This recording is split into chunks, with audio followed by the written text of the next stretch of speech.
Qu'est-ce que c'est que ça ?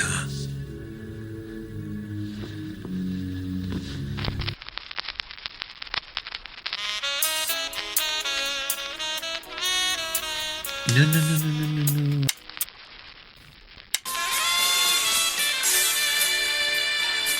Ah, pardon. Ah, voilà.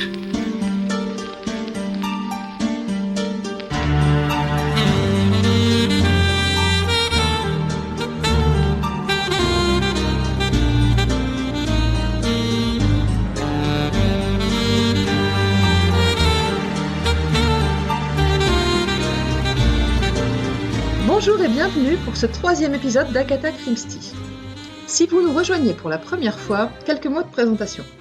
Une fois par mois, nous nous réunissons avec un ou deux invités pour parler de l'œuvre de la reine du crime, Agatha Christie. Nous parlerons bien sûr des livres, mais également des adaptations que vous pourriez voir ou vouloir voir et de la place de l'œuvre dans la vie de l'auteur. Nous sommes Greg, c'est moi, et Delphine, et ce soir nous accueillons Apple pour parler du 3e roman d'Agatha Christie, Le crime du Golfe. Bonsoir. Bonsoir. Donc, est-ce que tu peux te présenter ? Qui es-tu ? D'où viens-tu ? Et où nos auditeurs pourront-ils te retrouver après cet épisode s'ils le souhaitent ? Alors, je m'appelle Apple, je suis grenobloise à la base, mais je suis exportée à Berlin, et dans la vie, je lis des livres, et au bout d'un moment, je lisais tellement de bons livres dont je voulais parler au monde entier que j'ai décidé de lancer un podcast qui s'appelle La Pause Lecture, où je parle d'un excellent livre par mois. Voilà. Ta dernière recommandation, par exemple ? Ma dernière recommandation, c'est bon, c'était pour le 8 mars. C'était sur Kim Ji-young, né en 1982, de Cho Nam-ju, qui raconte la vie d'une femme coréenne avec toutes les petits les petites micro-agressions sexistes qu'elle rencontre dans sa vie. Génial. Et qui rappelle beaucoup de souvenirs à tout le monde qui l'a lu. Mais tu le recommandes néanmoins ? Je le recommande néanmoins parce que c'est un très bon livre. En fait, c'est un livre d'utilité publique. Donc j'étais très énervée en le lisant, mais c'est un bon livre. D'accord. Super. Et alors quel est ton rapport à Agatha Christie ? Alors mon rapport à Agatha Christie, j'ai commencé à lire Agatha Christie il y a peut-être 2 ans avec Ils étaient 10, et j'ai adoré ce livre. Il est vraiment dans mon top 10 de tous les livres que j'ai lus, je pense. Mm-hmm. Et après ça, je me suis dit bon, ok, il faut que je les lise tous. Et voilà, donc je suis dans une mission de lire tous les Agatha Christie avant la fin de ma vie.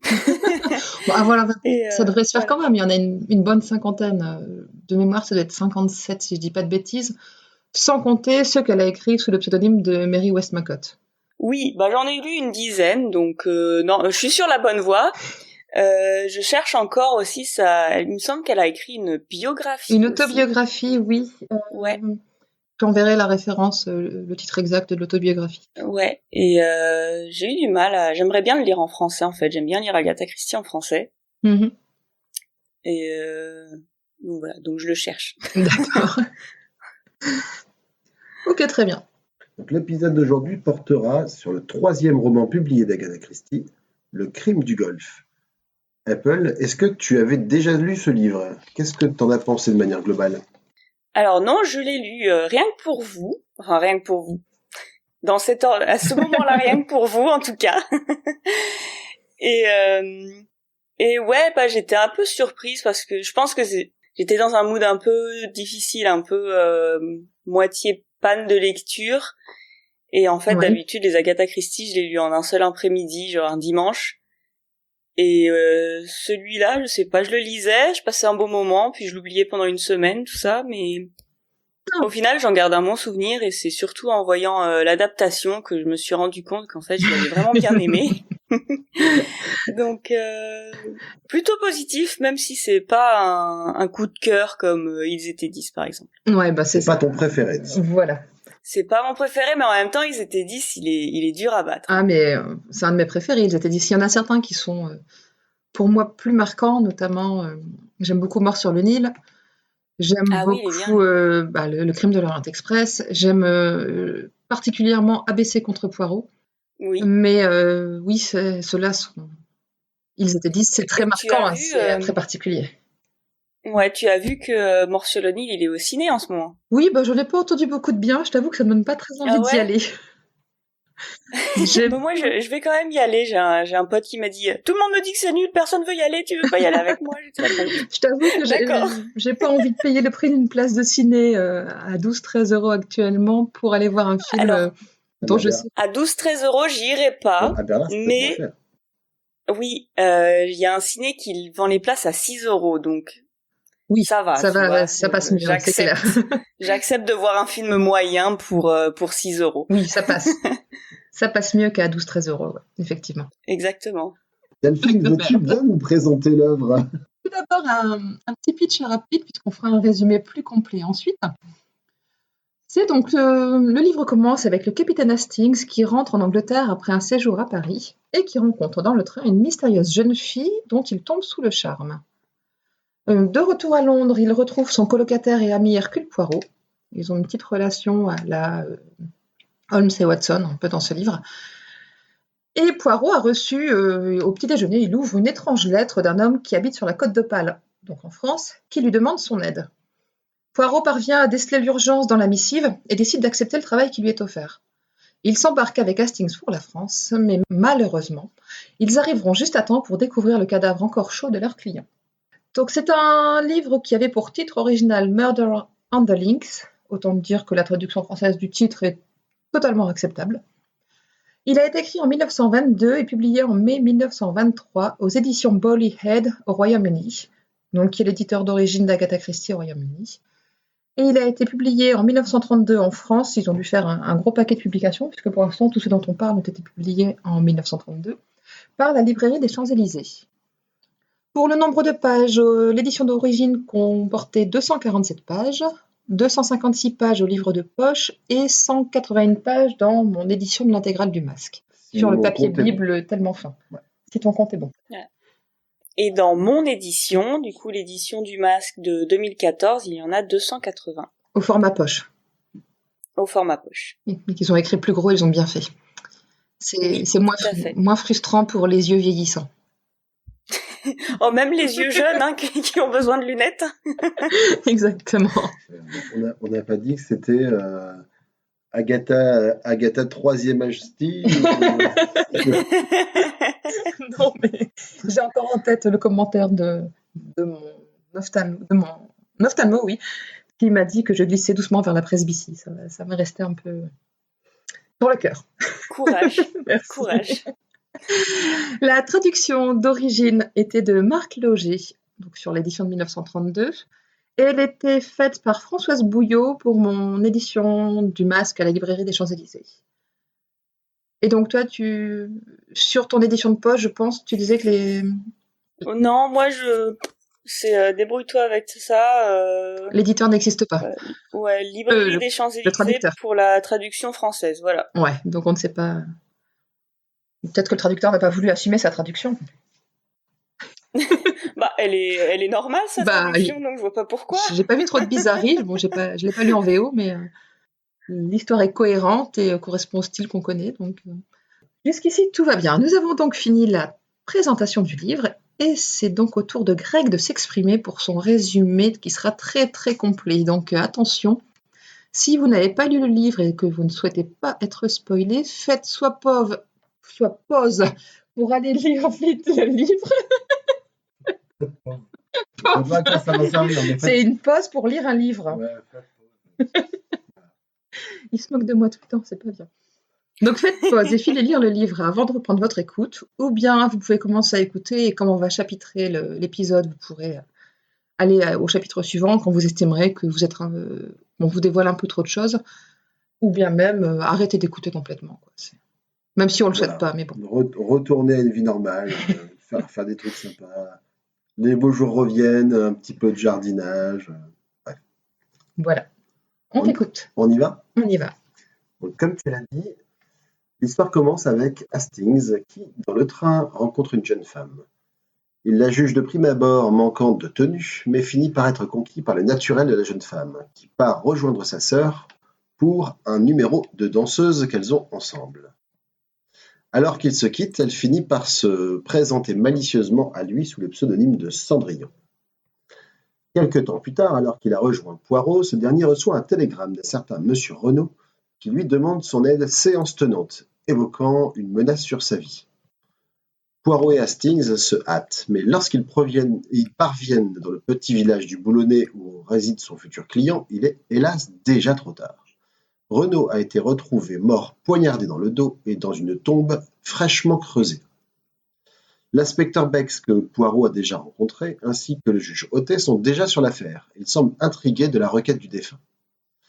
Poirot demande à participer à l'enquête, ce qui lui est accordé. Il commence alors à rassembler les indices avec cette méthode qui désarçonne toujours Ronan Hastings.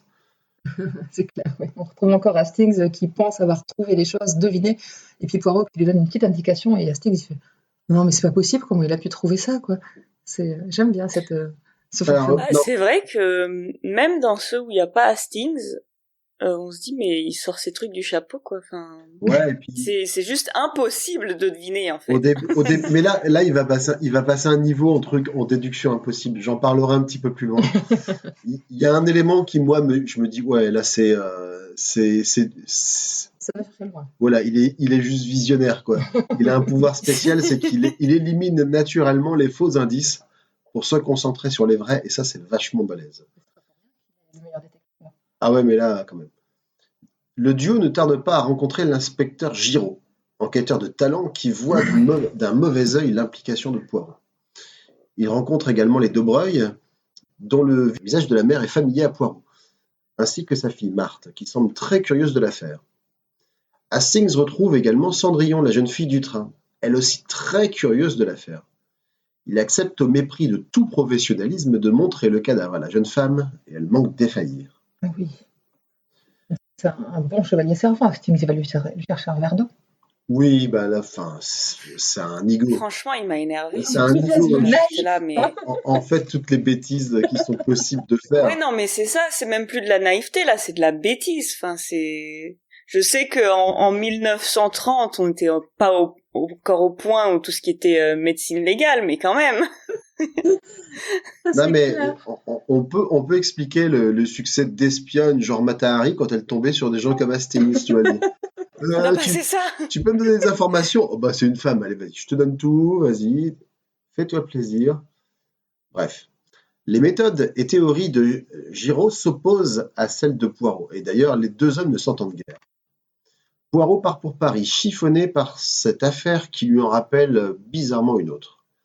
Pendant son absence, un nouveau cadavre est découvert dans l'abri de jardin. Poignardé lui aussi. Ah là là. Et poignardé avec le même couteau. Poignardé avec le même couteau, comment est-ce possible? Et surtout, Hastings, quand il revoit le couteau, il se dit « Mais si ça se trouve, c'est Cendrillon qui a tué cet homme-là, en tout cas. » Bah oui. Aurais-je fait une erreur de montrer un cadavre à quelqu'un que je ne connais pas? Voilà. Et il faut préciser que le couteau qui était une des pièces à conviction de l'affaire a disparu suite à la visite de Cendrillon. Pendant quand la jeune fille a défailli, Hastings est parti chercher un verre d'eau et quand il revient, il constate que le couteau a disparu. Mais ça ne lui vient pas à l'idée sur le coup que c'est elle qui a volé le couteau. Mais non, c'est même pas lui qui l'a volé le couteau. C'est il lui part chercher un verre d'eau, après elle rentre chez elle, et c'est quelqu'un d'autre qui lui dit « Mais attends, il est où le couteau ?» Et il dit « Ah zut alors !» C'est ça, c'est même pas lui qui s'en rend compte. Oups. Et c'est Poirot qui finit par trouver qu'Hastings a un drôle d'air et lui dit « Mais dites-moi un peu Hastings, qu'est-ce qui vous tracasse comme ça ?» Et c'est là qu'il se décide à lui dire « Bah en fait, j'ai fait une bêtise. » Non mais franchement, il a 7 ans. C'est quoi. ça. J'étais affligée de lire ça, quoi.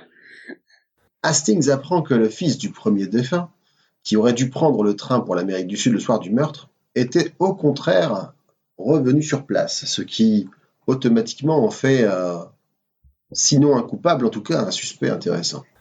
Quant à Poirot, de retour, il mystifie ses comparses en leur indiquant que le second cadavre n'a pas été poignardé de son vivant et qu'il s'agit en réalité d'une mise en scène. J'étais un petit peu d'ailleurs surpris parce que même le médecin qui n'avait pas capté, qui dit « Ah ouais, c'est vrai, Maintenant que tu le dis, il Non, mais oui, mais en y a fait, vraiment un mec compétent dans tout le roman. bah, c'est ça. Hercule Des fois, je Poirot, me quoi. dis, est-ce que, en fait, Poirot, il brille pas parce que les autres sont vraiment des gros nazes, quoi. Parce que, Parfois, enfin, quand t'es médecin, c'est quand même pas si difficile que ça. Au royaume des aveugles, les Mais Poirot oui, c'est mieux ça. sont. Ouais, c'est Il ça. a juste dû constater que le gars était mort, quoi. On lui a pas demandé de quoi il était mort, donc il a pas cherché. On lui a juste demandé depuis combien de temps. On lui a pas demandé de quoi. Hein. C'est ça, hein, donc c'est bon, hein. c'est bon. C'est ça. Le mec, il fait pas de zèle, quoi. Par contre, le médecin a bien dit qu'il était mort depuis 4-5 jours, ça par contre. Oui, oui. Donc Oui. c'est-à-dire qu'il était mort Alors, il a avant. répondu à la question qu'on Voilà. lui a posée. C'est ça. Mais donc le gars était Étape mort par étape. avant que Monsieur Renaud soit tué. Je fais un résumé parce qu'en fait, au début, il essaie de faire deviner Hastings, mais Hastings, il a vraiment beaucoup de mal à deviner ce que l'autre veut lui faire comprendre. Je donne les conclusions. Monsieur Renaud est en réalité Georges Conneau, impliqué dans une affaire qui avait effrayé la chronique il y a plusieurs décennies de cela, l'affaire Bertoldi. Avec sa maîtresse Madame Bertoldi, il avait organisé l'assassinat de son mari, en produisant une mise en scène où elle avait été séquestrée, soi-disant, par des Russes. Bis repetita, cette fois, il décide de simuler sa propre mort pour échapper à sa maîtresse chanteuse. Je ne sais pas si ça se dit. J'ai Sa une maîtresse maître chanteuse. chanteuse. Maîtresse chanteuse, hein. Maîtresse Sa chanteuse. maître chanteuse. Sa maître maître chanteuse, je chanteuse. dirais aussi, ouais. Ouais. Donc son ancienne amante. En tout cas, voilà, c'est qui n'est autre que Madame Dobreuil, qui donc l'a retrouvé un peu par hasard lorsqu'il est revenu s'installer en France et qui le fait chanter depuis. Et elle lui a soutiré déjà plusieurs milliers de francs. 100 000 francs, je crois. Ah oui, Et et à ce que l'époque, tu as énorme. oublié de dire, c'est que en fait, Madame Debreuil, c'est un nom d'usage en fait, et elle avait un autre nom à l'époque. Oui, c'est ça. Bah, c'était Madame Bertoldi, Oui, Voilà. tout à fait. c'est ça. Et donc la mise en scène attachée, la première fois, il s'était fait prendre parce que Madame Bertoldi n'avait pas été assez fortement attachée pour qu'on puisse dire que c'est un agresseur qui l'avait attachée. On pouvait deviner que ça avait été fait, que c'était une mise en scène parce qu'elle n'était pas suffisamment bien attachée pour être Ouais, dans la elle possibilité de pouvait bouger. assez facilement se libérer. Et donc là, Poirot, justement, avait dû sentir quelque chose parce que quand on a retrouvé Madame Renaud attachée dans sa chambre, il a vérifié ses poignets, s'assurer qu'elle était vraiment bien blessée pour vérifier qu'elle était vraiment bien attachée et que c'était pas encore une mise en scène. Alors que c'en était une. Le second cadavre est celui d'un cheminot avec qui il a eu maille à partir et décédé d'une crise d'épilepsie durant la dispute. Comment on peut dire on peut parler de metteur en scène à ce niveau-là quand même, parce qu'il y a quand même un certain sens Oui. de la réalisation. Un scénographe. Voilà, le scénographe a donc décidé d'habiller le cheminot de ses propres habits, puis de défigurer le cadavre pour faire croire à sa propre mort. Il avait l'intention de s'enfuir. Oui, de partir avec sa femme, retourner certainement en Amérique du Sud ou quelque Voilà. chose comme ça pour se protéger de Madame Pour arrêter de Bertoldi. se faire ponctionner. Mais alors qu'il creusait la tombe, il a été assassiné pour de bon. Mais par qui? Là où je dis que Poirot a quand même des pouvoirs presque paranormaux, c'est par rapport à l'utilisation de ce fameux tuyau de plomb. J'ai pas tout compris. Bah, en fait, le tuyau de plomb, Ah si, c'était pour le défigurer. c'était pour le défigurer, mais du coup, il s'en est pas servi. Mais Poirot, il est tellement fort qu'il arrive à déterminer des objets qui n'ont pas servi pour un meurtre. Bah oui, mais c'était pas logique qu'il soit là sur ce terrain de golf en Ça construction aurait pu être dans la n'importe quoi, tombe. ça aurait pu être pour... Il a trouvé un tuyau de se plomb servir dans la du tombe, truc. c'est que ça a servi à quelque chose. Mais, bah, Et que ça devait servir à quelque chose. quand tu vois un tuyau de plomb par terre, tu te dis, mais c'est pour défigurer quelqu'un. Ah, mais là, c'est sur une scène de Évidemment. crime dans la tombe à côté d'un cadavre. Et ça, Peut-être qu'il y a des marques sur le visage. bah non, puisque normalement, ça devait servir à tuer le cheminot, enfin à défigurer le cheminot, le tuyau de plomb. Ah oui. Oui, là j'ai dû survoler ce passage parce que je comprenais pas tout, je pense. Donc moi, je pense que c'est le tuyau de plomb rentré dans la petite case défiguration avec le tuyau de plomb. C'était le seul moyen de le faire, qu'il ait une raison d'être présent sur la scène de crime. Parce que c'est comme ça que fonctionne Poirot, c'est adapter son scénario pour que chaque chose que tu trouves ait une raison d'être là.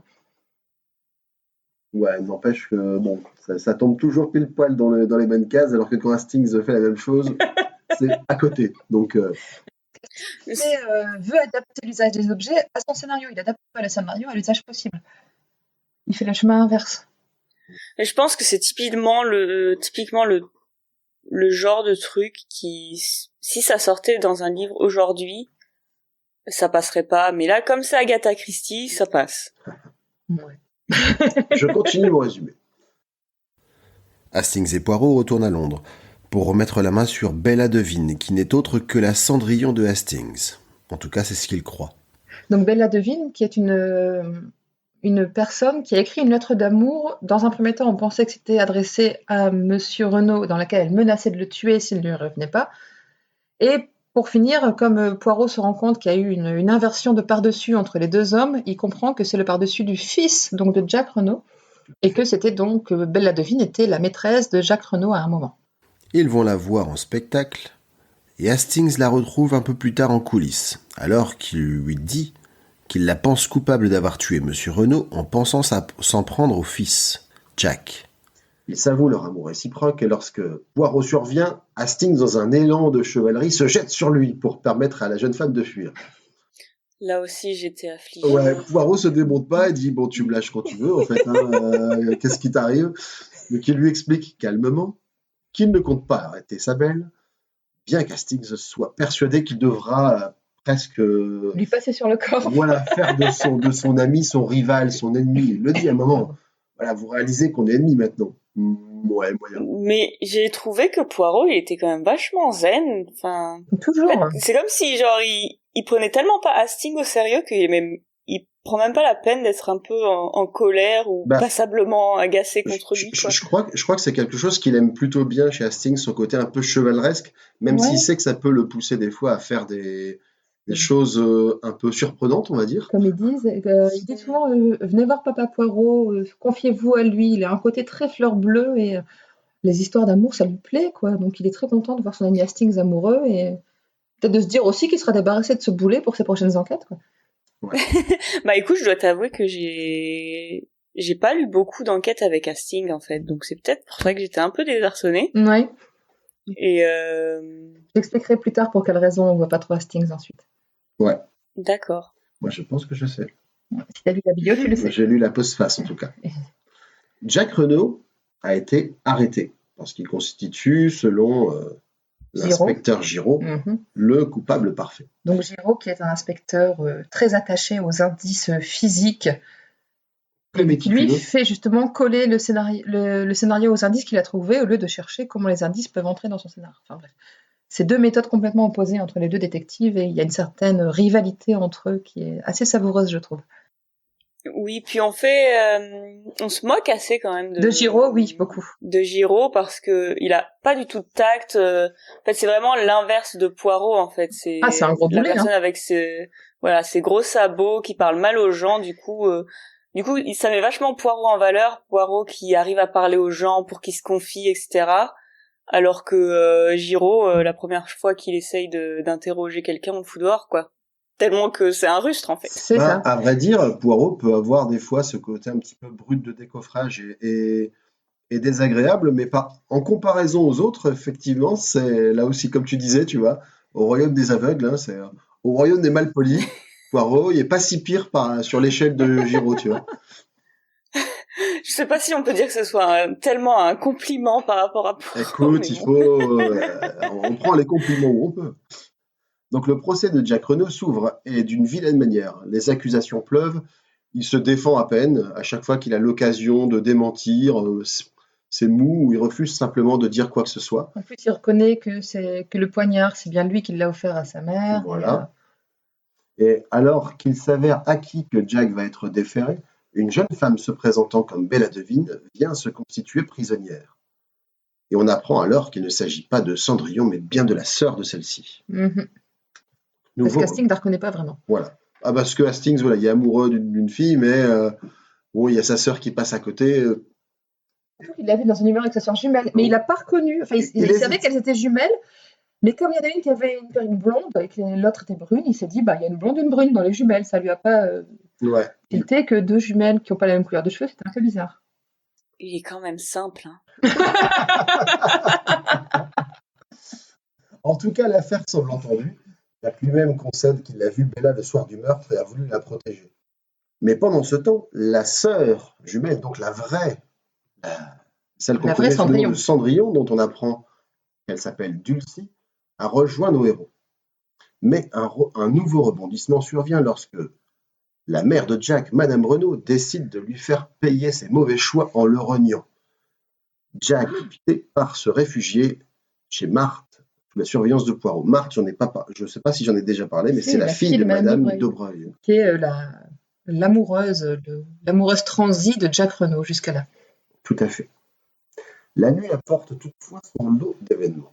Un cri survient chez Madame Renaud et Poirot et sa bande tentent d'intervenir, semblant sur le point d'échouer. Mais Dulcie, qui les accompagne, parvient à s'introduire dans la maison et à sauver sa propriétaire d'une nouvelle tentative de meurtre, de la part de Marthe, qui laisse toutefois sa vie. Il sera démontré que c'est elle qui a assassiné Renaud pour récupérer sa fortune par mariage avec son fils, et qui comptait bien également tuer la mère pour accélérer encore la chose. Donc il y a une espèce d'association de malfaiteurs entre Madame Dobreuil, qui faisait chanter le père pour leur association passée, et comme Renaud avait essayé de lui échapper et qu'elle ne pouvait plus le soudoyer, elles ont décidé de passer à la vitesse supérieure. Enfin, même si dans les meurtres, la mère n'est pas explicitement dit qu'elle est impliquée, on pense quand même qu'elle file un coup de main à sa fille. Et Je suppose, notamment. Oui, elle est dans le coup, c'est Voilà. sa complice. Hein. Elle est dans le coup puisque c'est elle qui fait qui se met en ombre à la fenêtre pour que Poirot pense que Marthe était dans sa chambre quand il est reparti faire le guet devant la maison des Renaud. En tout cas, elle ne sera pas inquiétée parce qu'elle va disparaître à la fin de l'affaire.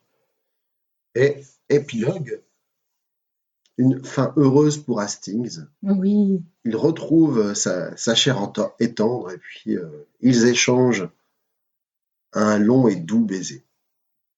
Voilà. C'était trop mignon, mais ils se connaissent pas.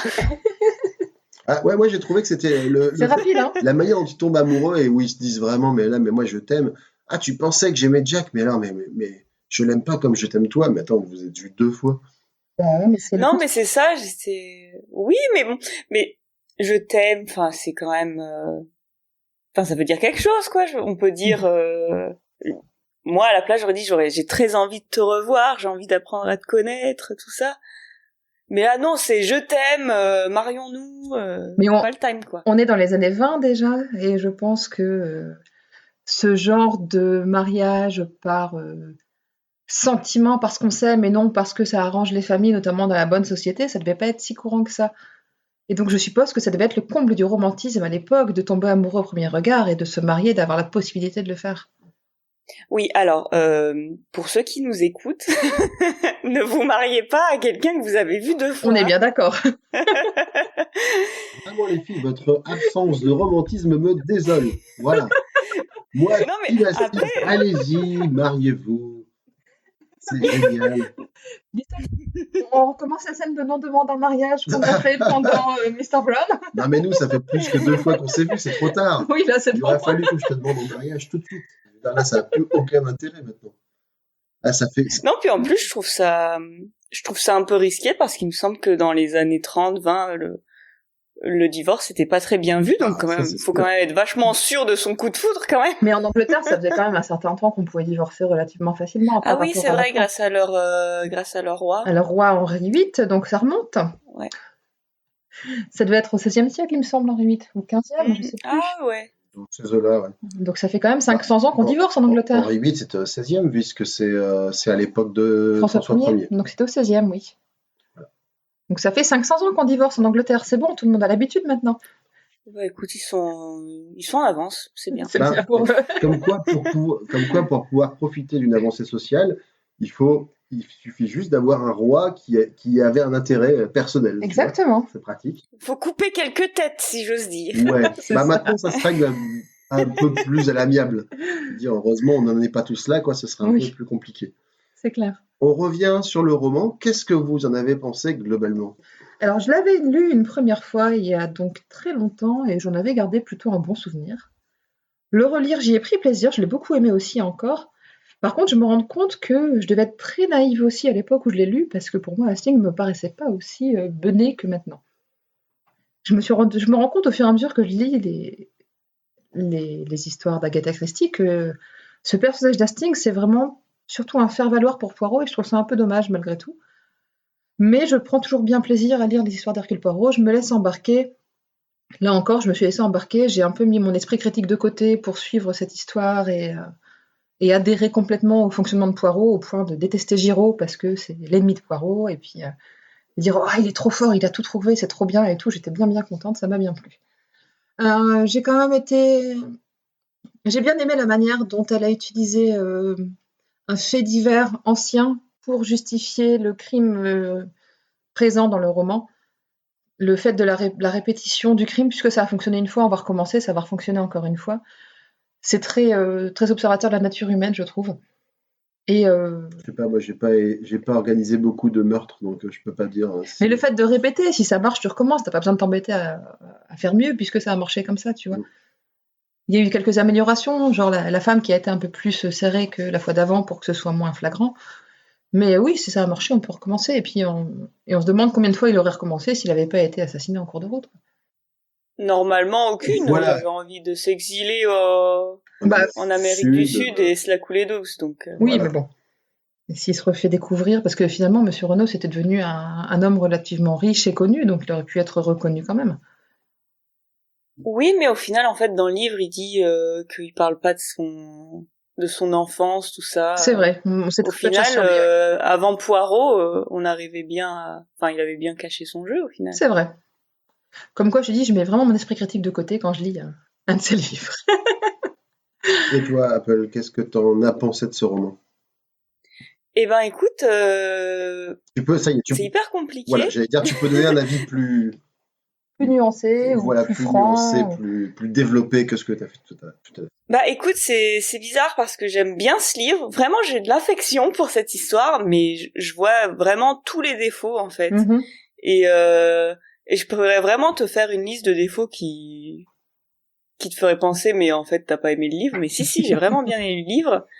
Mais voilà, Tu peux. j'ai trouvé que l'histoire d'amour, elle sortait un peu de nulle part entre Hastings et Cendrillon. Là, oui, c'est clair. Enfin, on sait que Hastings c'est un cœur d'artichaut, mais Cendrillon, elle est pas mieux au final.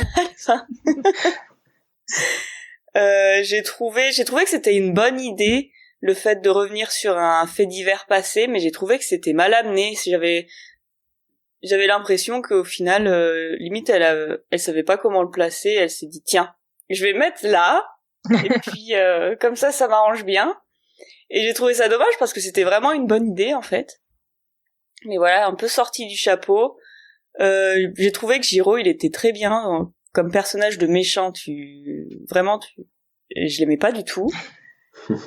Et voilà, après, voilà, le fait que Hastings soit vraiment un simplet, j'ai trouvé ça limite un peu, comment dire. Parce qu'en fait, tu peux être un peu bête, mais quand même suivre les règles de base de la confidentialité, en fait. Et lui, il est tellement amoureux de quelqu'un qu'il connaît pas qu'il oublie tout ça. Comment dire ? Si ça avait été une relation un peu plus poussée, j'aurais pu mieux comprendre, mais là, ça lui donne vraiment l'air d'être quelqu'un qui a aucune conscience de ce qu'il fait, quoi. Ils ont quand même passé 2 heures ensemble dans un train à discuter, c'est pas rien. C'est une éternité. On connaît très bien les gens. C'était pour la... Mais surtout que la fille, elle est louche, tu vois. Elle lui donne pas son nom, elle lui ment sur son nom d'hôtel. Enfin, c'est tu vois. Elle est louche, mais elle est jolie. Elle Il faut est jolie. que tu comprennes ça. Oui. Elle est jolie, ça lui suffit. Écoute. Voilà, c'est tout. Hastings a juste besoin de ça. Ouais. Non. Bah écoute, il y en a qui ont de la chance, hein, qu'est-ce que je te dis. Parce que tu aimerais tomber sur un Hastings, c'est ça, un gars qui te dirait, voilà, je vous trouve magnifique, vous pourrez faire de moi absolument tout ce que vous voulez. Plus Hastings qui a de la chance, tu vois, où tu sais, tu vois quelqu'un de beau et voilà, t'es heureux, t'as besoin de rien d'autre, quoi. Alors après, ça lui a valu quelques déconvenues dans le premier roman d'Agatha Christie, La mystérieuse affaire de Styles, hein, parce que il y avait 2-3 jolies filles dans la maisonnée où ils livraient leur enquête, et puis il était il était amouraché de toutes. Parce que la première, dès qu'il la voyait avec un autre homme, il était un peu jaloux. Il y en a une autre qui vient lui confier une peine de cœur, enfin pas une peine de cœur d'ailleurs à Non, l'époque. non, C'était, enfin, l'inquiétude quant à son avenir parce qu'elle voilà, une pensait être inquiétude, et puis déshéritée. il lui dit, bon, allez-y, quoi, je vous épouse, cash, banco. Et elle lui dit, Et il y a eu dit, faites attention à Stings, un jour peut-être que quelqu'un acceptera. voilà. Donc tu vois, il n'en était pas à son coup d'essai. Hein. Ouais, et là il est tombé sur quelqu'un qui a accepté. Ouais, mais non, mais oui, du coup, il m'énervait pendant tout le roman, puis je sais pas, à la fin, j'ai fini par le trouver un peu mignon, et puis il a ce côté un peu Don Quichotte, tu vois, celui qui veut bien faire, mais il est complètement à côté de la plaque. Ouais.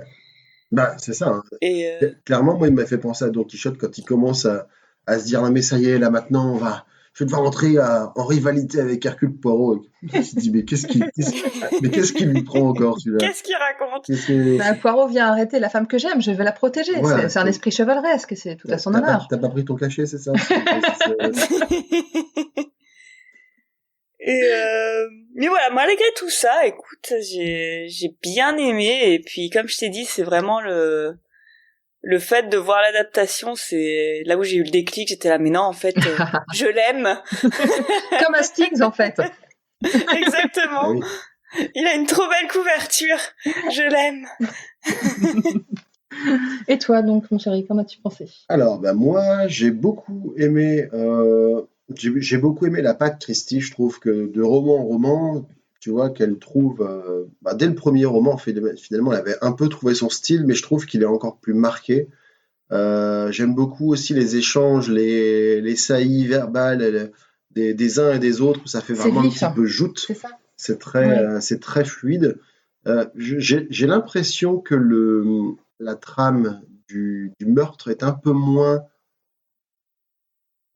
un peu moins bien élaborée.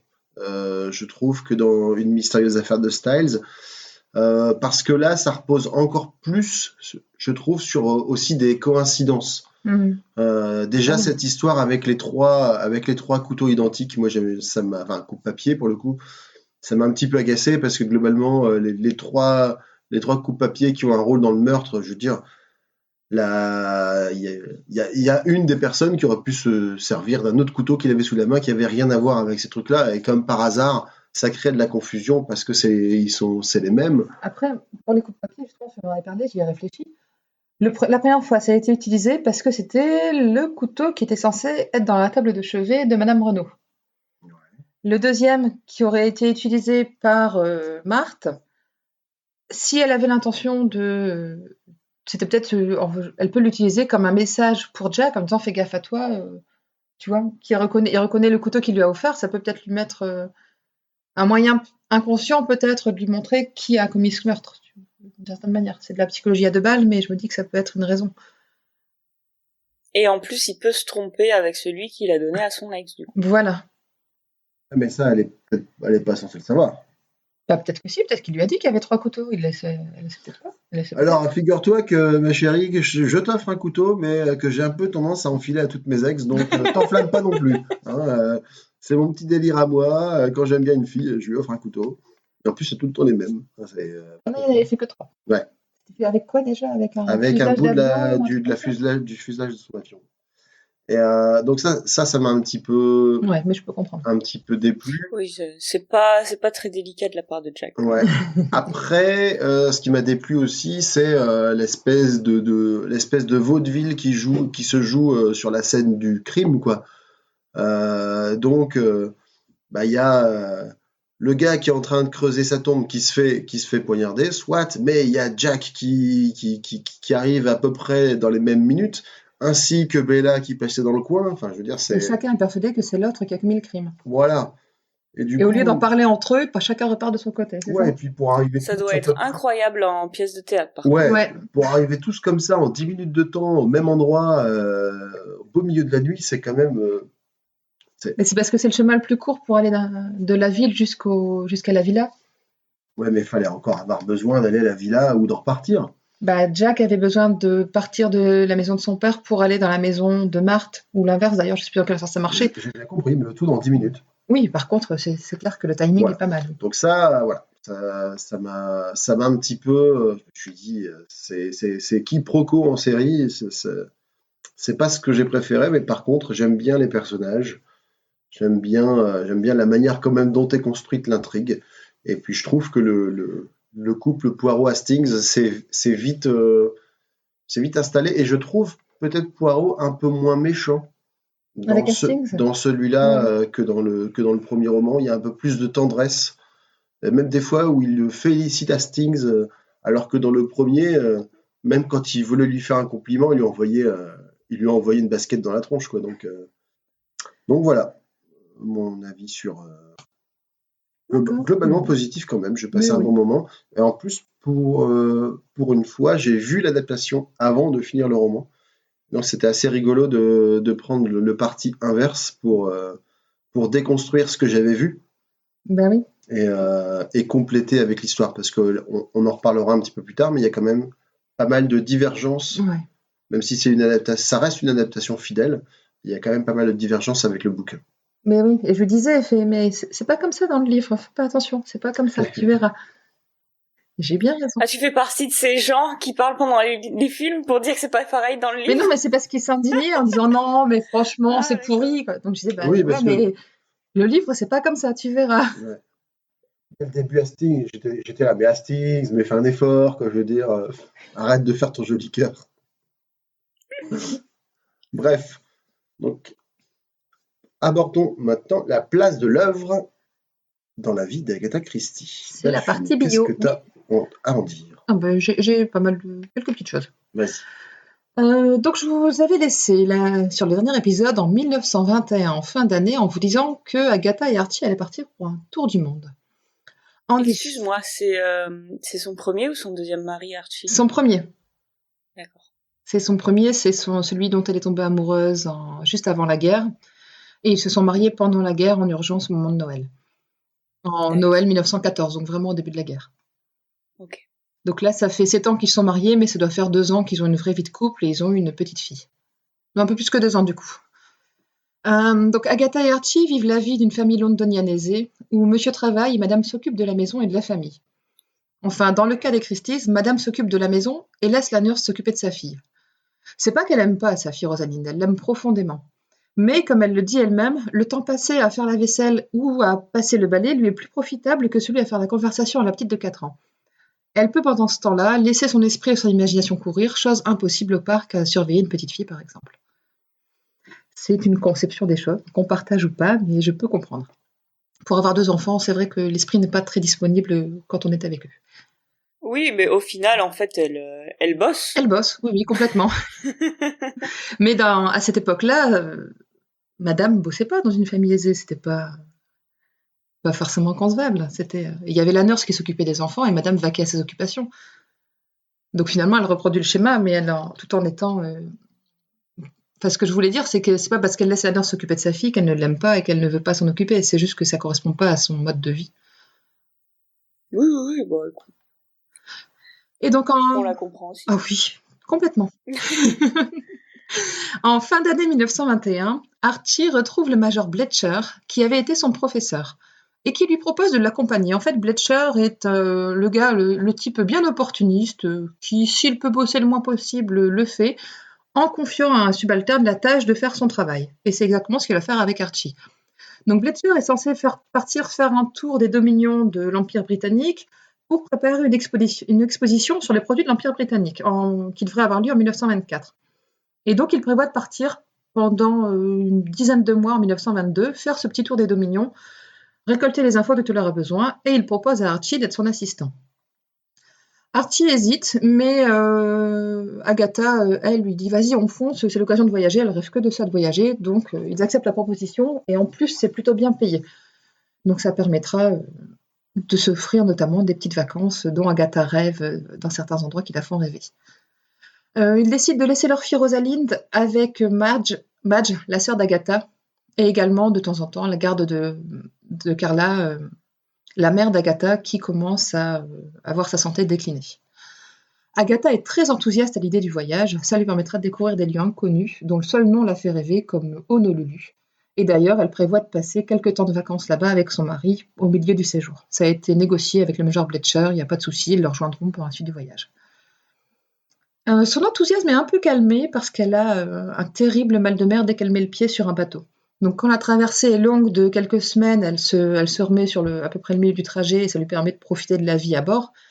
Mais sur les trajets courts en bateau, elle souffre horriblement, elle passe son temps à être malade, elle profite de rien du tout, elle reste en cabine tout le temps. Notamment au début de la traversée, quand ils partent d'Angleterre, c'est le RMS Kildoman Castle. Je trouve ça hallucinant, le nom Castle, quoi. C'est un château, il part dans un château sur l'eau. J'aime beaucoup ce petit nom. Donc, arrivée en Afrique du Sud, forcément, ça se passe un peu mieux pour Agatha, les pieds sur terre, la terre ferme, et elle profite, elle vit les soirées de l'ambassadeur, on va dire, elle découvre le monde. Les Ferrero Rocher. Exactement, tout ça. Et puis surtout, elle s'initie aux joies du surf. Elle découvre le surf et c'est une des premières femmes surfeuses. Elle aimait vraiment ça, c'était une passion. Ensuite, ils partent en Rhodésie, mais Archie part en bateau et Agatha part en train. Ils se rejoignent là-bas et elles reviennent au Cap quelques semaines plus tard. Agatha récupère alors une liasse épaisse de courrier dans laquelle elle trouve des coupures de presse et des messages qui lui annoncent le succès de Mr. Brown. C'est là qu'elle se rend compte qu'elle peut avoir une carrière d'écrivain. Donc le couple va passer ensuite, entre autres, par la Tasmanie, la Nouvelle-Zélande, où ils vont vivre un séjour idyllique dans un chalet, par exemple. Et c'est l'heure des vacances à Honolulu. C'est le paradis, et ils découvrent le surf dans les vraies vagues, qui est vraiment difficile pour eux deux, parce que Archie aussi aime le surf. Mais Agatha, elle finit par vraiment apprécier ça complètement. Elle s'achète les vraies planches de surf hawaïennes qui permettent de prendre les vagues comme il faut, et elle en profite à fond. De retour vers l'Amérique du Nord, Agatha Christie laisse son mari et le major Bletcher partir vers le Canada et elle va à New York retrouver sa marraine et elle va profiter de la belle société new-yorkaise et les meilleurs restaurants de la ville. Elle va vivre sa meilleure vie, ça va être un super moment. Par contre, les finances commencent à être bien attaquées et elle va devoir rejoindre son mari pour repartir vers l'Angleterre. Ils ne pourront pas trop prolonger leur séjour. Excuse-moi, Oui. Je fais un petit aparté, mais je trouve ça incroyable. En fait, c'est quelqu'un qui a vraiment beaucoup voyagé dans sa vie. Même, complètement, oui. Plus tard dans sa vie, elle a vachement voyagé au Moyen-Orient, etc. Et ça se retrouve vachement dans ses romans. Livres. Oui. Je trouve ça hyper intéressant. Et c'est aussi hyper intéressant de voir le monde en 1930. Enfin, il y a tellement de choses qui ont changé. Il y a genre 50 pays qui ont eu l'indépendance du Royaume-Uni et tout. Enfin, c'est des pays qui n'existent plus, genre la Rhodésie. La Rhodésie, oui, par exemple. Quoi, oui. Ou même, genre, quand ils parlent des Indes aussi, les ça me fait toujours sourire. Ouais. Mais c'est aussi en partie pour ça que j'ai voulu faire cette rubrique biographie et la place de l'œuvre, parce que ça a tellement changé depuis le moment où ça a été écrit que je trouvais que c'était marrant de remettre le contexte et de voir quelles étaient les influences entre ce qu'elle a vécu et ce qu'elle a écrit. Oui, et puis on retrouve toujours des gens qui viennent de par-ci par-là, et en fait, au final, quand on regarde sa vie, tous ces personnages, ils viennent d'un endroit qu'elle connaît vraiment. Voilà, c'est ça. Elle parle de ce qu'elle connaît. Et puis moi, j'imagine, je suis désolé, j'imagine Agatha Christie en train de faire du surf, ça me fait marrer. Moi. Oui. Ah bah oui, le truc improbable. Mais je partagerai sur Twitter quelques photos que j'ai dans une des biographies où on la voit en surf. Je partagerai ça, c'est prévu. Oui, j'ai une chaise qui grince. Je vous promets que c'est ma chaise et que c'est pas des paix ou quoi. Ce genre de truc, je peux le laisser au montage. La connaissance, ça va rester au montage. Je peux le laisser au montage. Tant pis, j'assume, j'ai une chaise qui grince. D'accord. Vas-y, continue. Donc je continue. Donc les Christie sont de retour en Angleterre le 1er décembre 1922. Dans un premier temps, leur fille Rosalind a du mal à renouer avec eux. Forcément, ils sont partis pendant 10 mois et à 4 ans, c'est très long. Elle s'est beaucoup attachée à sa tante Madge, mais Agatha va réussir à la réapprivoiser assez rapidement, notamment en lui donnant des petits jouets, des figurines de bois qu'elle a ramenées d'Afrique du Sud, avec lesquelles la fillette aime beaucoup jouer.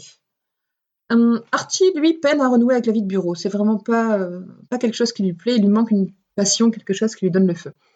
Par contre, elle, Agatha, a retrouvé ses marques très vite et elle se lance dans la rédaction de la deuxième enquête d'Hercule Poirot, Le crime du Golfe. Pour pouvoir se consacrer pleinement à son œuvre, l'autrice a besoin d'aide pour s'occuper de Rosalind. Donc elle décide de recruter une nurse. Le recrutement est très difficile, d'autant qu'elle ne veut que d'une Écossaise pour nurse. qui sera aussi dactylo l'après-midi, puisque Rosalinde sera scolarisée qui sera dactylo le matin, pardon, puisque Rosalinde sera scolarisée le matin et sera à la maison l'après-midi. Ça fait partie, le fait d'avoir une écossaise, ça fait partie des nombreux préjugés qu'Agatha Christie a sur les différents traits caractéristiques de nationalité. Elle dit qu'elle a observé, elle le dit dans son autobiographie, qu'elle a observé que les nurses écossaises parviennent à nouer des relations de qualité avec les enfants dont elles ont la charge, ce qu'elle n'a pas constaté avec des Françaises, par exemple. Ce qui est quand même relativement surprenant parce que quand elle était jeune, sa gouvernante, pendant un temps, a été une Française avec qui elle a noué une amitié très forte. Mais Oui, et puis j'avais remarqué dans ses livres qu'il y a beaucoup de préjugés sur toutes les nationalités, mais je pensais qu'elle se moquait de ça justement. Je pense qu'elle doit. Maintenant, je douce. Je me demande si elle s'en rend pas compte un peu plus tard en vieillissant. En fait, là, elle a juste une petite trentaine d'années. Ouais, et en vieillissant, elle se rend peut-être compte aussi du ridicule qu'elle a eu à avoir ce genre de préjugés. C'est à voir. On verra comment ça évolue au fur et à mesure de l'évolution de notre analyse de son œuvre. Et donc, elle finit par tomber sur la perle rare en la personne de Miss Charlotte Fisher, qui sera très vite appelée Carlo par Rosalinde, et ça deviendra une des amies les plus proches de la romancière. Le matin, Carlo va prendre en note les romans qu'Agatha Christie lui dictera, et l'après-midi, elle s'occupera de Rosalinde. Enfin, c'est la théorie, parce qu'en réalité, au début, Agatha Christie, elle a beaucoup de mal à laisser son œuvre à quelqu'un d'autre, elle adore écrire, elle a beaucoup de mal à se décharger de sa production sur quelqu'un d'autre. Et finalement, elle finira par apprécier. Elle reconnaîtra le côté pratique de la dictée pour la souplesse que ça apporte, notamment dans les modifications, dans les retours sur ce qu'elle a écrit. Enfin, c'est vraiment quelque chose qu'elle finira par apprécier. Et elle finira même par, dans les années 60, s'acheter un dictaphone pour pouvoir s'enregistrer et réécrire ensuite ce qu'elle aura produit. Carlo va apporter à la famille une tranquillité qui est vraiment bienvenue.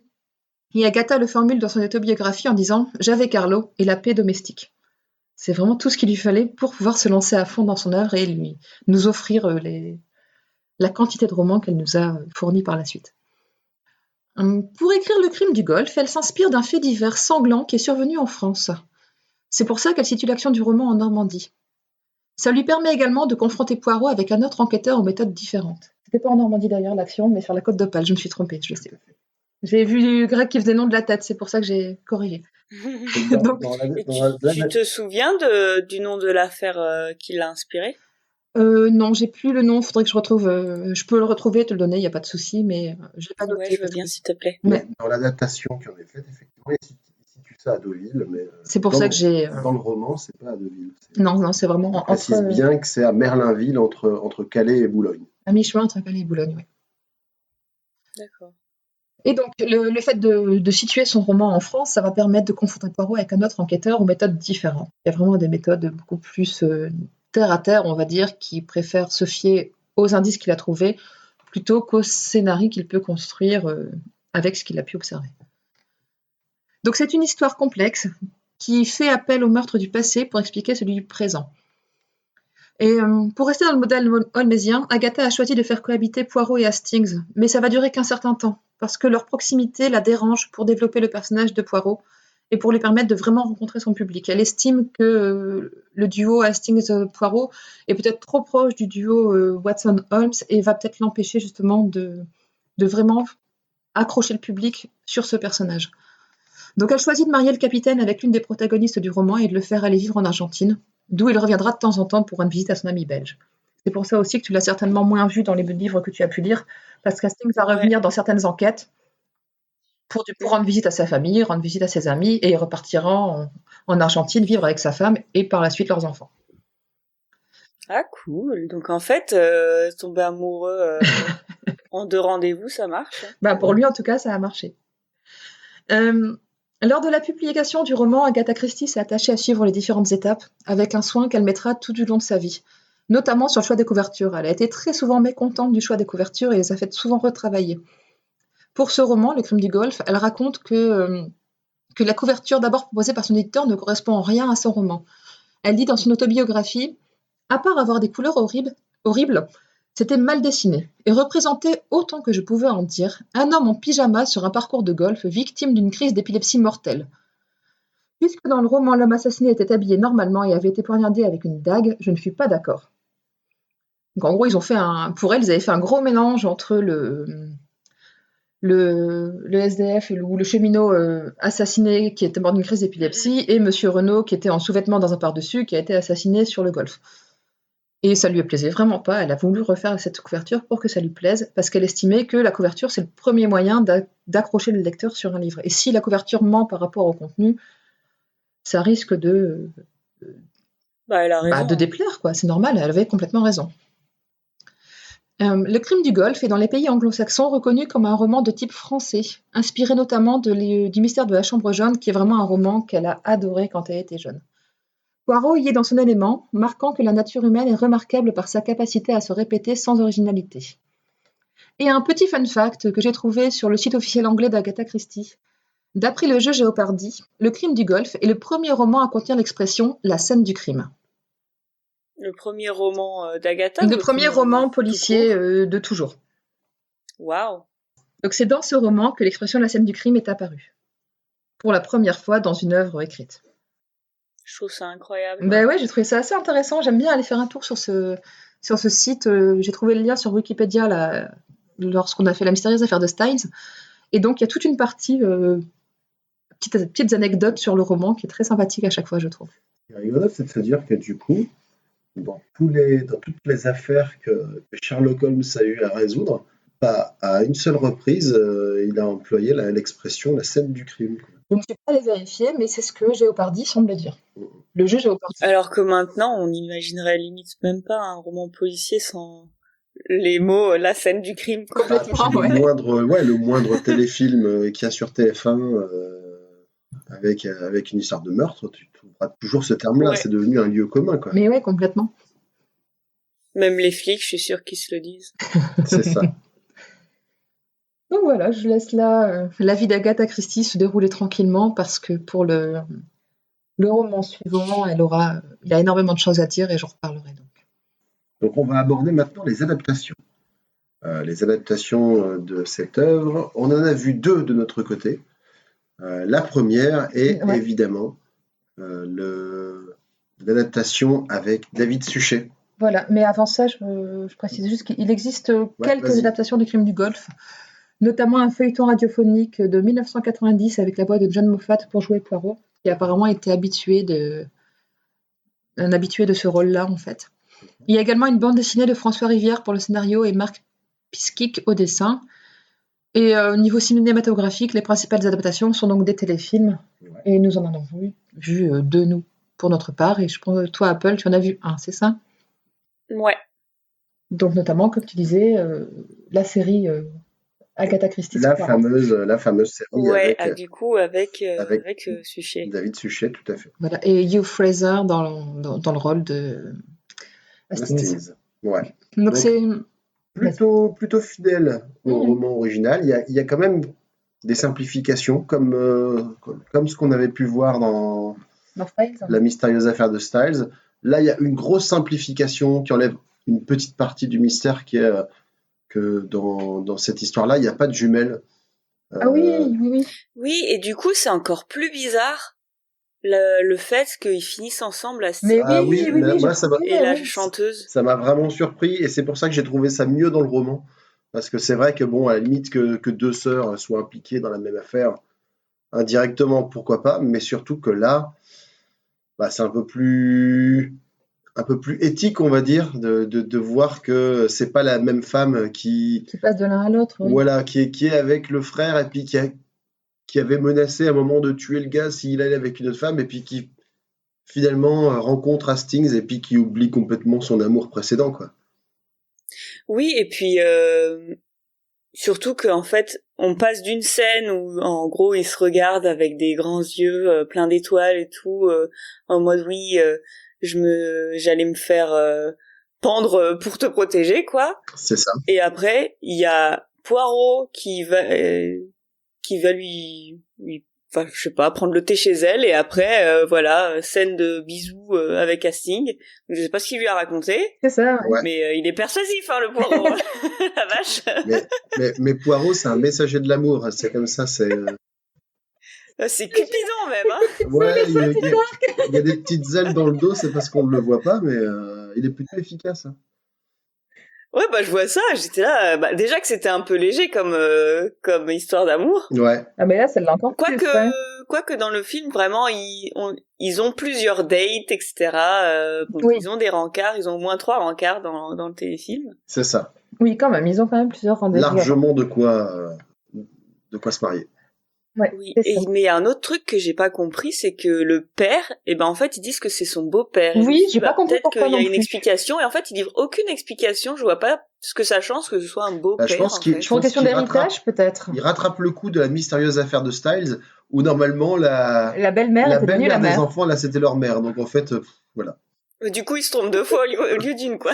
Ils ont voulu rattraper les wagons. Finalement, c'est pour expliquer pourquoi c'est elle, la mère qui hérite et pas le fils. Ben, c'est parce que c'est sa femme et c'est pas le fils, c'est pas le fils de Monsieur Renaud dans cette histoire-là, donc c'est pas lui qui va hériter directement puisque c'est que son beau-fils. Oui, mais bon, apparemment, dans les héritages, tu peux faire ce que tu veux. Ou est-ce que c'est pas pour amener plus facilement des soupçons sur le fils? Pour dire, voilà, c'est entre guillemets, c'est que son beau-fils. Moins surprenant d'assassiner son beau-père que son père naturel, quoi. Pour moi, choqué. Ouais, j'étais un peu frustrée de ça. Moi, ce qui m'a fait bizarre aussi, après avoir lu le roman, c'est de voir que là, il y a quand même une grosse différence, c'est que en fait, Hastings et Poirot sont déjà sur place, et que c'est le mort qui leur confie la mission de protection, avant de mourir, quoi. Quand même. Et d'ailleurs, le meurtre arrive, j'ai trouvé vachement tard dans l'adaptation par rapport au roman. Oui. Mais par contre, j'ai trouvé que c'était mieux amené l'histoire du meurtre, du premier meurtre dans le passé, quoi. Oui. Parce que voilà, dans le livre, je trouvais que ça sortait vraiment de nulle part, et là, en fait, on explique que c'était une histoire connue, tout ça, et ensuite on a 20 ans plus tard Poirot qui arrive à Deauville. C'est ça, dans l'introduction de l'épisode, c'est elle est bien, ouais, c'est l'épisode des informations qu'on voyait au cinéma où on explique cette histoire de meurtre mise en scène. Et un autre truc, j'ai trouvé que les gens étaient vraiment beaux dans ce téléfilm. Non mais toute la génération des enfants, la Marthe, Jack et même la chanteuse, ils sont tous vraiment magnifiques, quoi. Ils ont mieux assuré que dans la mystérieuse affaire de Styles, ils ont trouvé que les personnages qui étaient censés être vraiment magnifiques, ils étaient finalement assez communs. Enfin, en tout cas, on n'avait pas été chavirés par... Après, là, c'est la saison 6 de la série, donc il y avait certainement... La série était plus connue et je suppose qu'au casting, il y a peut-être eu plus de choses. Ah, tu penses que ça coûte plus cher d'embaucher des jambos, c'est ça? Non, qu'il y avait plus de choix au niveau du casting. Là, on n'a pas de sous. J'ai dit qu'il y avait plus de choix au niveau du casting parce que comme la série était plus connue, les gens avaient plus envie de jouer dedans. D'accord. Tout de suite. J'ai cru que t'allais dire. Là, on a un budget cajot. Alors là, c'est... préparer les costumes, on n'a pas le temps d'embaucher des beaux. Oui, c'est elle qui est super belle, c'est pas grave, elle n'est pas aussi belle que ça fera l'affaire. Tout de suite. Non, mais franchement... Et même David Suchet, du coup c'était la première fois que je regardais une adaptation de Poirot tout court, ouais. Et ça m'a fait penser à toi Delphine, au premier épisode, tu disais mais en fait c'est Poirot quoi, enfin. Ah oui, mais et je trouvais, c'est lui, c'est... Et il a des yeux incroyables aussi, j'ai trouvé. Mais cette tête en forme d'œuf. Il joue bien, oui. Et il joue bien aussi. Elle dit souvent dans les livres qu'il a un petit regard malicieux. Ouais. Et ça se voit vachement bien dans l'adaptation. Mais complètement, mais dès le début, quoi. Il a toujours eu cet air qui colle au personnage. De toute façon, c'est son grand rôle, Hercule Poirot. Et tu l'as regardé en VO ou tu l'as regardé en version française? Alors, je l'ai regardé en version française, mais pour tout vous avouer, je l'ai regardé, j'étais en train de bosser. J'avais un truc hyper chiant et long à faire. Ouais. Donc, je me suis dit, c'est parfait. Ça va me tenir compagnie. Et je me suis dit, pour un téléfilm, il dure presque 2 heures. C'est ça, ouais. Ouais, c'est des films à part entière, en fait. Chaque épisode, c'est vraiment un film. Ouais. Non, puis c'est des longs films quand même, 2 heures. Dans les années 90, les films, en général, ils diraient plutôt 1h30. C'est assez récent que les films durent 2 heures, 2 heures et demie. Mais comme je pense que c'est parce qu'ils prennent le temps de vraiment bien suivre le roman et de s'adapter. Et comme c'est un roman de 200 pages, tu fais pas ça en 1 heure. Oui, de toute façon, il y a pas de moment où tu te dirais ils auraient pu couper 10 minutes par-ci, 10 minutes par-là. On avait bien besoin de cette heure 45, quoi. C'est ça, ouais. Et après, du coup, ouais, on avait commencé à écouter des petites bribes en VO, mais comme il n'y avait pas les sous-titres avec Quand on regardait sur le... quand on regardait sur l'ordinateur, du coup, on a mis en VF et puis bon, la On est VF, tellement habitué à la voix de... voilà, la voix de Roger Carrel. Roger Et puis Carrel, c'est ça. Hastings aussi, qui a quand même la voix, je l'avais pas précisé la dernière fois, qui a quand même la voix de Maxwell Sheffield, quoi. Si tu l'avais dit la dernière fois déjà. Non, j'avais dit qu'il y avait un acteur qui ressemble à Maxwell Ah oui, Sheffield. d'accord. Mais là, Et donc c'est la voix de Monsieur mais Sheffield. là, c'est la Oui. voix de Monsieur Sheffield de Hastings. Donc, pour les connaisseurs, une minute d'enfer. Voilà. Hastings a la voix de Monsieur Sheffield. Ah oui, c'était Tommy qui ressemblait à Monsieur Sheffield. C'est Tommy ça. Beresford. Après, est-ce que vous avez encore d'autres choses à dire sur l'adaptation en elle-même? Des Sur choses cette que vous aviez notées? adaptation, bah, le Un beau-fils, autre truc cette que histoire de j'ai- course cycliste ajoutée, je vois pas ce que ça va Ah apporter. oui, pourquoi? Oui, j'ai pas compris non plus cette histoire. Mais j'ai trouvé par contre que le golf avait une place vachement plus importante dans le téléfilm que dans le livre. Mais je pense Aussi. que c'est Le livre, franchement, il aurait pu se passer n'importe où, on s'en foutait un peu. Ouais, mais c'est le golf, c'est juste l'endroit où Ouais. il a prévu de se faire enterrer pour se faire retrouver rapidement. Et Enfin, de se faire enterrer. De faire enterrer le corps qui lui ressemblait à peu près en carrure. Pour qu'on le retrouve Oui, rapidement. oui, et mais qu'on- du coup, dans le téléfilm, il y a Hastings qui est passionné de golf Ouais, et tout, ouais, ouais. il y a plein de... Il joue vachement au golf. Bon, il est nul, hein, mais... mais il adore. Et d'ailleurs, là, c'est lui qui découvre C'est lui qui découvre le cadavre. corps, ouais, Donc, ouais. ça fait quand même Oui, une sacrée oui, différence par rapport au roman. Il y a ça, il y a le fait que il emmène, je trouvais ça encore pire en fait, qu'il emmène Bella au poste de police pour lui montrer les pièces à conviction. C'est pas juste Bella qui est hyper curieuse, qui dit ah, j'aimerais quand même bien voir le corps, machin. Non, c'est carrément, il l'emmène de lui-même voir les pièces à conviction. Ah oui, il dit, ah, ça vous dirait de voir une scène de crime? Mais c'est ça quoi. Son game, c'est ça, c'est sa technique de drague, c'est montrer des cadavres avec les cheveux. C'est vrai que la première fois, dans le Et ça a bouquin, marché. c'est, je Et travaille ça a avec Hercule marché. Poirot, c'est ça qui fait que Oui. quand il la recroise à Simonville, je sais plus comment ça s'appelle, Merlinville. Merlinville, Simonville, ouais, bien sûr. Rogerville aussi. C'est juste à côté de Il y Raoul. avait un prénom. C'est juste à côté de Raoulville, en fait. Voilà. On ne sait Et pas donc, pourquoi. quand il retrouve Bella, c'est même à Deauville qu'il la retrouve, puisque le téléfilm se passe à Deauville et non plus Ouais. à côté de C'est Boulogne. tellement beau. Ouais. Et donc, quand il la retrouve à Deauville, il lui fait mais hey, je suis là avec Hercule Poirot quand même. Et c'est comme ça qu'il commence à la draguer. C'est pas juste c'est moi Hastings. Non, c'est je suis le faire voleur de Poirot, viens faire un tour avec moi. Je trouvais ça encore plus pathétique que le Hastings dans le bouquin. En vrai, je suis sûre qu'il le fait avec l'autorisation de Poirot. Avec sa bénédiction. Exactement. Il a dit, vas-y, mets toutes tes disquettes que tu peux, moi ça me dérange pas, amuse-toi bien.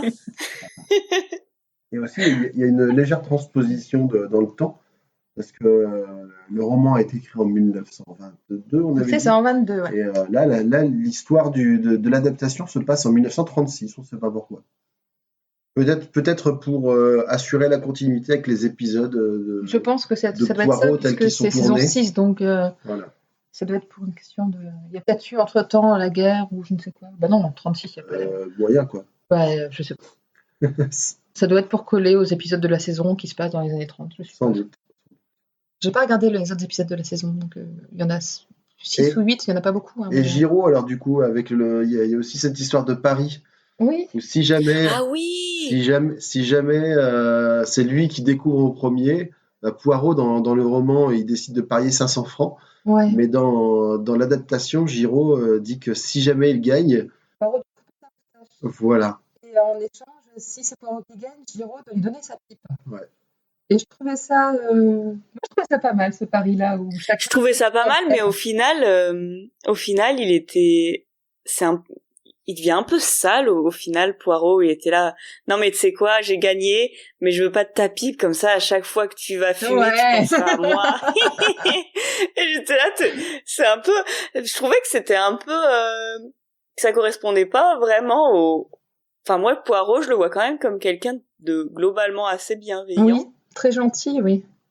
Et je le voyais pas faire ça, en fait. Il est bienveillant, mais il a quand même un ego Ah bah ça, c'est clair. surdimensionné, donc peut-être que ça correspond quand même en disant, bah tiens, Ouais, tu mais pensais je que tu étais trouvais un ça bon allait un peu loin. enquêteur, Mais Giro l'a tellement méprisé pendant tout l'épisode, c'est peut-être un moyen aussi de lui renvoyer la balle en disant C'est vrai qu'il est assez odieux. il Là, est encore plus Ah oui, pour il est le, odieux. pour le coup, l'aspect odieux du personnage, il l'a bien. Hein. Ah, c'est clair. L'acteur, Je trouve que Ouais. c'est même trop, tu vois, il faisait trop franchouillard, trop. Bah, j'ai l'impression que c'était bien ce que Agatha Christie voulait faire dans son roman aussi. Tu sais, Ouais. le cliché du français un peu chauvin qui pense que que tout est mieux en France, etc. Mhm. Ces gens existent en vrai, hein. Donc Oui, évidemment, et on est quand même la patrie du commissaire Moulin, excuse-moi. Et et de de Maigret, hein. et de Julie Lescaut. Et Navarro. Voilà. Et, donc Poirot, hein. et d'une femme d'honneur. Donc je vais te dire, c'est pas Hercule Poirot, le vieux moustachu, qui va nous expliquer comment résoudre des enquêtes. Hein. Mais je trouvais que 500, c'était quoi, 500 francs? Bah 500 francs en 1920, ça faisait quand même une somme. Ouais. Donc je trouvais ça suffisant en fait. C'est vrai. Mais oui, le fait de hé, tu vas penser à moi jusqu'à la fin de tes jours et tout, je trouvais ça un peu tordu en fait. Après, le gars, il peut juste acheter une autre pipe et puis il laisse l'autre dans un coin et puis il sera tranquille. Ouais, mais quand même, bah c'est ma nouvelle t'as une nouvelle pipe. Ouais, j'ai une nouvelle pipe. Ouais. Bah, qu'est-ce qui s'est passé avec l'autre? Elle était tellement emblématique. Ouais. Tu l'as cassée? Non. Non, elle a cassé mon aigle. Je me suis lassée. C'est ça. J'en avais marre de voir un vieux moustachu à chaque fois que je tirais une latte. Donc, Quoi, tu sais faire un vieux moustachu en anneau de fumée? Ouais, c'est ça. Autre adaptation nous avons vue également, donc l'épisode 7 de la saison 2 des Petits Meurtres d'Agatha Christie. Une adaptation très libre comme celle qu'on avait vue d'une mystérieuse affaire de Styles. Quand on dit très libre, c'est-à-dire que... Ça se passe dans les années 60. Déjà, et puis il faut... Oui. Il n'y a pas de Poirot, il n'y a pas d'Hastings. Voilà, et il faut une vingtaine de minutes pour s'y faire. Pour capter en fait quels sont les éléments qui reprennent. Et finalement, ça vient, mais c'est quand même très librement adapté. Ouais, il y a quelques points de repère en fait, mais ils ont gardé la structure du crime. Ils ont gardé le côté, il y a un maître chanteur, on met en scène son meurtre, son propre meurtre pour pouvoir y échapper. Mais finalement, le gars se fait quand même tuer. Ça, ils l'ont gardé. Mais c'est quand même super. Enfin voilà quoi. Donc il y a tout, en fait. Les personnages principaux, c'est le commissaire Laurence, la journaliste Alice Avril et la secrétaire du commissaire Marlène Leroy. Donc ça, c'est des personnages qui sont récurrents dans la série. Et il y a un inspecteur de l'IGS qui arrive parce qu'apparemment il y aurait des rumeurs sur le commissaire Laurence qui font que ça nécessite d'enquêter là-dessus. Et c'est lui qui joue le rôle de Giro, le contradicteur en fait. Tout à fait. Donc c'est pas désagréable à regarder comme à chaque fois. C'est plutôt sympa, c'est rigolo, il y a des bonnes piques, les personnages sont attachants, ils sont plutôt bien construits. Mais pour reconnaître une adaptation d'Agatha Christie, même en ayant lu le livre, il faut vraiment s'accrocher et avoir conscience des éléments de l'intrigue pour les retrouver. Faut le savoir, quoi. C'est ça. Je pense que les gens aiment parce qu'on dit c'est Agatha Christie, ils vont voir, mais ceux qui n'ont pas lu les livres, quand ils vont lire Le Crime du Golfe, ils ne vont pas du tout reconnaître ce qu'ils auront vu en adaptation. Mais après, moi, j'ai quand même pris du plaisir à le voir en sachant que voilà, c'est très librement adapté. Voilà, oui.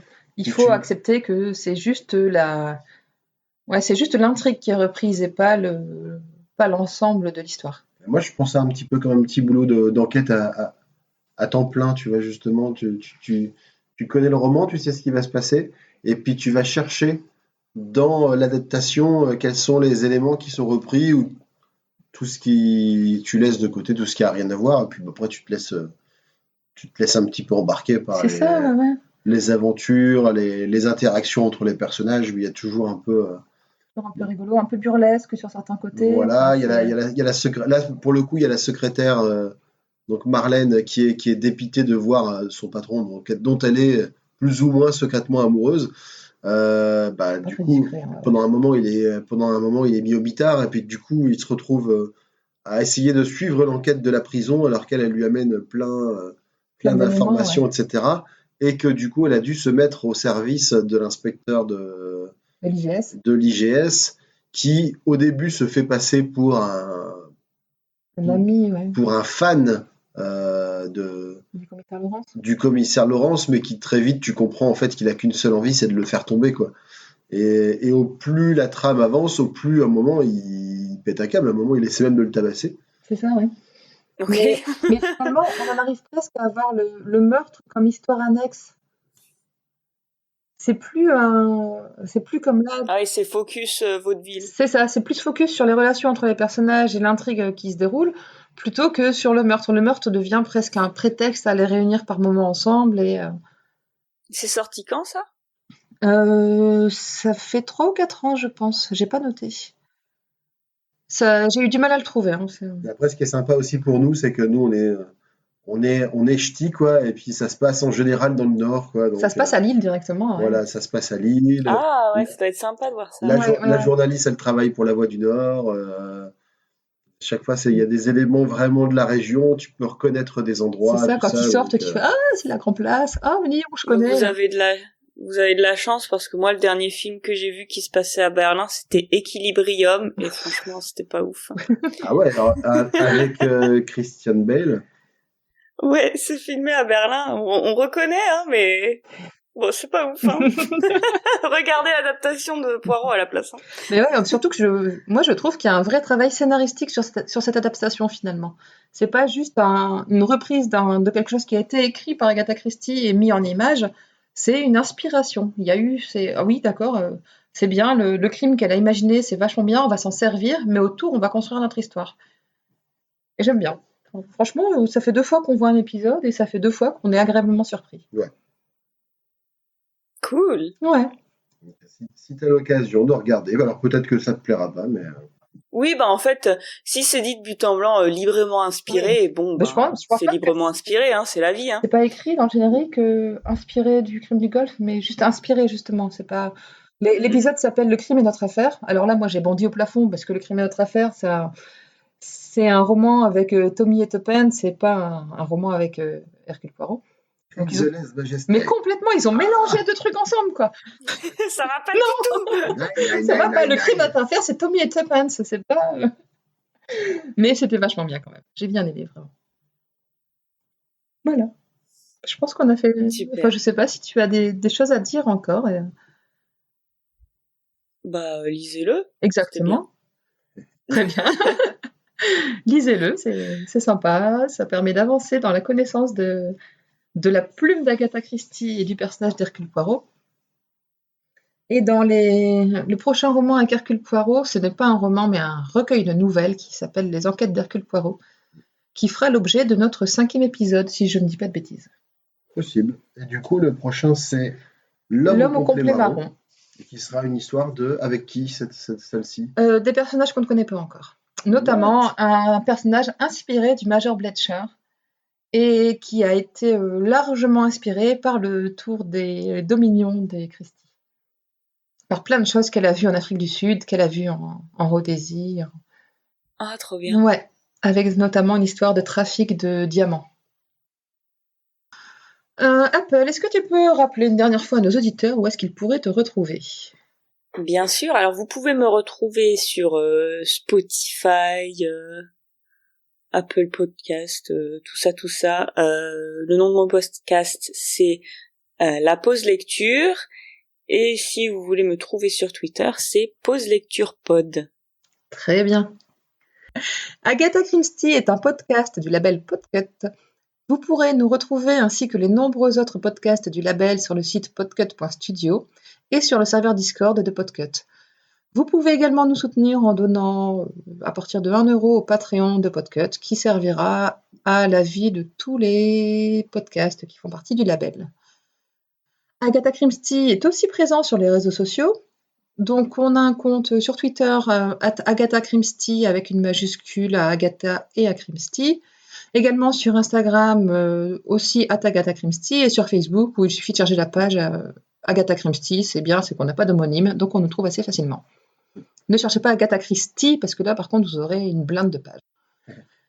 Nous vous remercions de votre attention et nous vous donnons donc rendez-vous le dernier mercredi d'avril, normalement, pour cet épisode qui sera consacré à l'homme au complet marron. un roman paru en 1924. Et suivez-nous également sur les réseaux parce que comme pour cet épisode-ci, la semaine prochaine, on lancera un concours pour gagner un roman de la collection Hercule Poirot en Non, partenariat. pas Hercule Poirot, Agatha Christie. Oui, pardon, Agatha Christie. En partenariat. En partenariat avec le livre de poche qui nous accompagne et on les en remercie. Voilà, l'épisode paraît le mercredi, le concours est lancé le samedi pour une semaine avec une question qu'on essaye de faire simple pour le moment, on verra après si on complexifie, qui Ouais, porte ça, sur l'épisode. C'est pour vous appâter, après on va bien... Et donc le livre est gagné et normalement le livre qui sera lu dans 2 épisodes après, tout simplement pour vous donner le temps de le recevoir et de le lire et de nous écouter en ayant le livre en tête. Tout à fait. Voilà, Voilà. Je pense qu'on a fait le tour. on a fait toutes nos annonces, on a fait notre pub, on a dit au revoir, donc Je crois que c'est bon, on va pouvoir couper. c'est super. Voilà. Vous allez pouvoir Super. retourner à vos activités respectives. Voilà, merci. Retournez lire. Ouais, C'est ça, par exactement. Retournez lire le prochain, comme ça vous avez de l'avance. Allez lire le mot complet marron, on vous attend. En tout cas, merci beaucoup pour ta participation, Apple. C'était très agréable. Bah, merci de m'avoir reçu. C'était super pour moi aussi. C'est top. Et à bientôt tout le monde. Merci à tous. Salut. Merci, au revoir. Au revoir. Ah oui, ces petites cellules grises ont fait du bon travail aujourd'hui.